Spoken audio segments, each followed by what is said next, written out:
Everybody, it's David again here with Stagers Corner. So I got my lovely wife, Natalie from Spaces Collective with us. And this is, again, Stagers Corner. Now, today's question is, before you go and you stage this property, like you do a consultation, do you give the homeowners like your own wish list you want to happen, or how does the process work? We definitely do. That's hands down. Whether it's the homeowner or the realtor or contractor or somebody that's taking care of the process, there is a certain criteria that needs to be done before we step in the house and before the furniture gets in the house. I would say 90% of the preparation for a stage happens prior to installation day.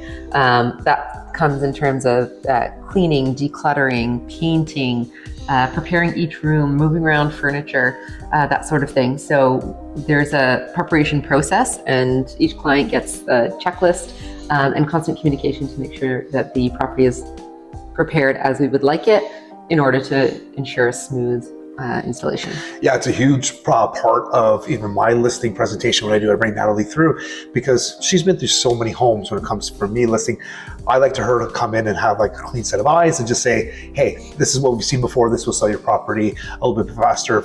Even furniture placement, it really helps to listen to what your stager has to say for you, and have one as well, especially one that lives under your own roof. Thanks, guys.